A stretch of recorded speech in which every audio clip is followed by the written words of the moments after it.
Hi hello வணக்கம் and welcome to ஓடாத நெல்லை YouTube channel. நம்மளோட சேனலில் இன்றைக்கி பார்க்க போகிற இன்ஃபர்மேஷனாக டாடா நேனோவோட பிரேக் ஷூ லைனிங் வந்து சேஞ்ச் பண்ணலாம் அப்படிங்கிறதுக்காக நான் இந்த மெக்கானிக் செட் வந்திருந்தேன். பட் பிரேக் ஷூ சேஞ்ச் பண்ணுறதுக்கு ரியர் வீலை கழட்டும் போது தான் தெரியும் பேக் சைடில் இருக்கக்கூடிய அந்த சாக்கப்ஸ் ஸ்ப்ரிங் வந்து கட்டாக இருக்குது அப்படிங்கிறதுனால. ஸோ சாக்கப்ஸர் ஸ்ப்ரிங் வந்து இப்போ ஸ்பேர் இருக்குதா அப்படிங்கிறத என்கொயரி பண்ணிட்டு இருக்காங்க. ஸோ ஸ்பேர் இருந்துச்சுன்னா இமீடியட்டாக நம்மளும் அதே சேஞ்ச் பண்ணிட்டு போயிடலாம் அப்படிங்கிற மாதிரி நான் டெசிஷன் எடுத்துருக்கேன். ஸோ டாடா நேனோவோட ரியர் சாக்கப்ஸர் ஸ்ப்ரிங் எப்படி சேஞ்ச் பண்ணுறதுங்கிற ஒரு டீட்டெயிலாக இந்த வீடியோவில் நீங்கள் பார்க்கலாம். ஸோ இது வரைக்கும் நம்ம சேனலை சப்ஸ்கிரைப் பண்ணாதவங்க சப்ஸ்கிரைப் பண்ணிட்டு பக்கத்தில் இருக்க பெல் பட்டனை கிளிக் பண்ணி ஆளுங்கிற ஆப்ஷனை செலக்ட் பண்ணிக்கோங்க.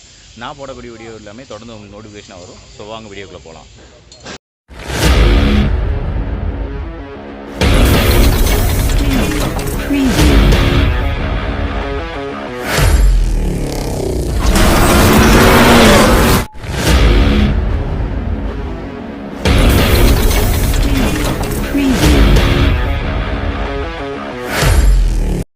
ஸோ இதுதான் டாடா நேனோவோட சாக்கப்ஸர் ஸ்ப்ரிங்கு. இந்த ஸ்ப்ரிங் பார்த்திங்கன்னா ஒரே ஸ்ப்ரிங்காக இருக்கும், பட் உடஞ்சதுனால ரெண்டாக இருக்குது. இதுதான் அதோட அமைப்பு. ஸோ பக்கத்தில் இருக்க ராடு தான் சாக்கப்ஸர். ஸோ எதுக்காக இந்த ஸ்ப்ரிங்கு கொடுத்துருக்காங்க அப்படின்னா, லோடு நம்ம பின்னாடி தான் லக்கேஜ் எல்லாம் வைப்போம், பேசஞ்சர்ஸ் எல்லாமே பின்னாடி உட்காருவாங்க. ஸோ அவங்களுக்காக குஷனிங்காக அது கொடுத்துருக்காங்க. இது எப்படி ரிமூவ் பண்ணணும் அப்படின்னு பார்த்தீங்கன்னா, அந்த மெயின் ஃப்ரேமோட சாக்கப்ஸர் வந்து ஒரு போல்ட் நட் மூலிமா கனெக்ட் பண்ணியிருக்காங்க. 12-13 ஸ்பேனர் வச்சு அந்த போல்ட் நட்டை கழட்டணும் அப்படின்னா அந்த மெயின் ஃப்ரேம்லேருந்து சாக்கப்ஸர் வந்து ரிலீஸ் ஆயிரும். ஸோ இப்போ கழட்டிகிட்ருக்காங்க. இந்த மாதிரி கழட்டி அந்த நட்டை ஃபஸ்ட்டு வெளியில் எடுத்துகிட்டு போல்ட்டை வெளியில் தட்டி எடுத்துட்டோம்னா அந்த போல்ட் வெளியில் வந்துடும். தென் மெயின் ஃப்ரேமும் சாக்கப்ஸரும் தனித்தனியாக வந்துடும். எஸ், கொஞ்சம் ஷேக் பண்ணி தான் எடுக்க வேண்டியிருக்கும் டைட்டாக இருக்கிறதுனால. ஸோ ஒன்ஸ் எடுத்துட்டோம் அப்படின்னா மெயின் ஃப்ரேம் கீழே இறக்கிடலாம். உடஞ்சி போன சாக்கப்ஸர் ஸ்ப்ரிங்கை வந்து வெளியில் எடுத்துடலாம்.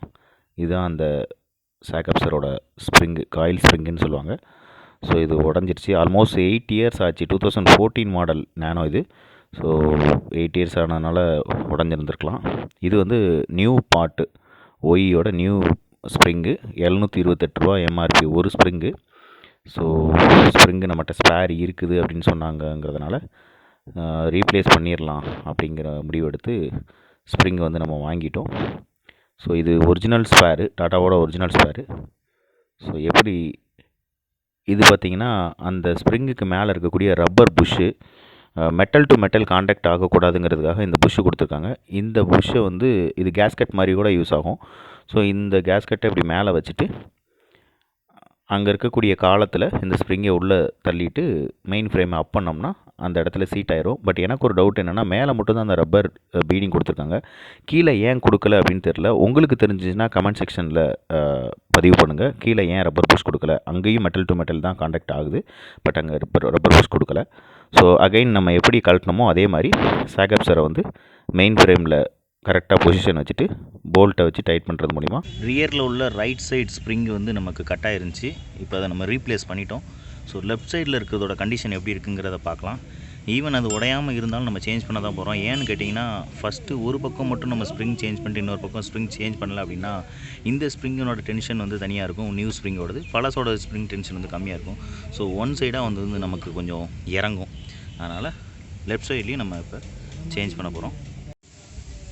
ஸோ லெஃப்ட் சைடில் பார்த்திங்கன்னா, லெஃப்ட் சைடில் ஸ்ப்ரிங் வந்து எதுவும் டேமேஜ் ஆகலை. பட் ரைட் சைடில் நம்ம சேஞ்ச் பண்ணோம் அப்படிங்கிற காரணத்துக்காக லெஃப்ட் சைட்லேயும் சேர்ந்து சேஞ்ச் பண்ணுறோம். எப்போயுமே ஒரு வேலையை பார்த்தாலும் ஒரு பக்கம் மட்டும் எதுவுமே பண்ணக்கூடாது, ரெண்டு பக்கமும் சேஞ்ச் பண்ணணும். அதனால தான் அப்படி இருந்தால் மட்டும் தான் காரோட லைஃப் வந்து நல்லாயிருக்கும், கம்ஃபர்டபிலிட்டியும் நல்லாயிருக்கும். ஸோ இதையும் சேஞ்ச் பண்ண போகிறோம். ஸோ ரெண்டு பக்கமுமே டாடா நேனோவோட ரியர் சாக்கப்ஸர் ஸ்ப்ரிங் வந்து ரீப்ளேஸ் பண்ணியாச்சு. ஸோ இதோட ப்ரைஸ் ஆல்ரெடி நான் சொல்லியிருந்தேன், 724 ரூபா ஒரு ஸ்ப்ரிங்கு. ரெண்டு ஸ்ப்ரிங்கு பார்த்திங்கன்னா ஒரு 1500 கிட்ட வருது. பட் ஒரு சைடு மட்டும் நம்ம சேஞ்ச் பண்ணக்கூடாது, ஏன்னா ஒன் சைடாக வண்டி வந்து சாஞ்சிட்ருக்கும், ப்ளஸ் உள்ளே உட்காந்துருக்கவங்களுக்கு கம்ஃபர்ட்டாக இருக்காது. இப்போ ரெண்டு பக்கமும் சேஞ்ச் பண்ணதுனால ஈவன் பள்ளம் மேட்டில் இறங்கினா கூட ரொம்பவே கம்ஃபர்ட்டாக அவங்களால பயணிக்க முடியும். இந்த வீடியோ உங்களுக்கு பிடிச்சிருந்தால் லைக் பண்ணுங்கள், கமெண்ட் பண்ணுங்கள், ஷேர் பண்ணுங்கள்.